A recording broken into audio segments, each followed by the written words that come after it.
नवरात्रि की दूसरी देवी ब्रह्मचारिणी की पावन कथा। आज नवरात्र के दूसरे दिन जरूर करें मां ब्रह्मचारिणी की कथा का पाठ।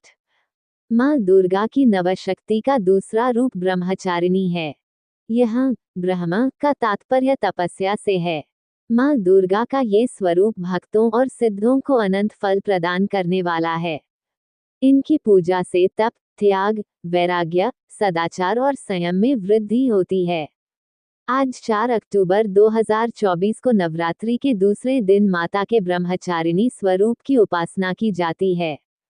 मां ब्रह्मचारिणी ने भगवान शिव को अपने पति के रूप में प्राप्त करने के लिए अत्यंत कठिन तप किया। इसी कारण से उन्हें ब्रह्मचारिणी और तपचारिणी के नाम से जाना जाता है। आज जरूर करें मां ब्रह्मचारिणी की कथा का पाठ। मां दुर्गा की नवशक्ति का दूसरा रूप ब्रह्मचारिणी है। यहाँ ब्रह्म का तात्पर्य तपस्या से है। मां दुर्गा का ये स्वरूप भक्तों और सिद्धों को अनंत फल प्रदान करने वाला है। इनकी उपासना से तप, त्याग, वैराग्य, सदाचार और संयम में वृद्धि होती है। ब्रह्मचारिणी का अर्थ है तप का पालन करने वाली। देवी का ये रूप पूर्ण रूप से ज्योतिर्मय और अत्यंत भव्य है। इस देवी के दाएं हाथ में जप की माला और बाएं हाथ में कमंडल है। मां ब्रह्मचारिणी की कथा पूर्वजन्म में ब्रह्मचारिणी देवी हिमालय के राजा की पुत्री के रूप में उत्पन्न हुई थी। नारद जी के मार्गदर्शन से भगवान शिव को पति के रूप में पाने के लिए उन्होंने कठोर तपस्या की। इस तपस्या के फलस्वरूप उन्हें तपश्चारिणी या ब्रह्मचारिणी के नाम से जाना जाने लगा।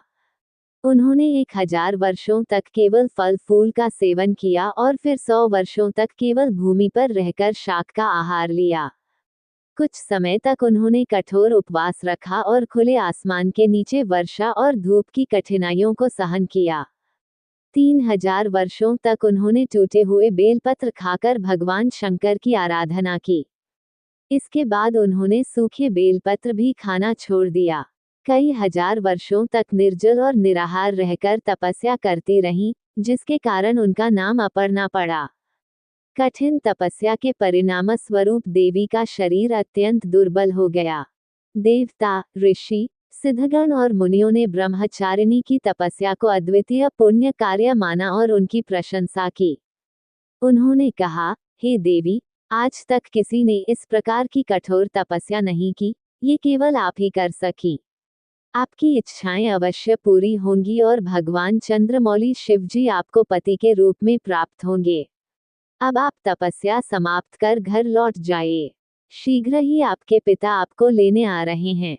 मां की कथा का सार यह है कि जीवन के कठिन संघर्षों में भी मन को स्थिर रखना चाहिए।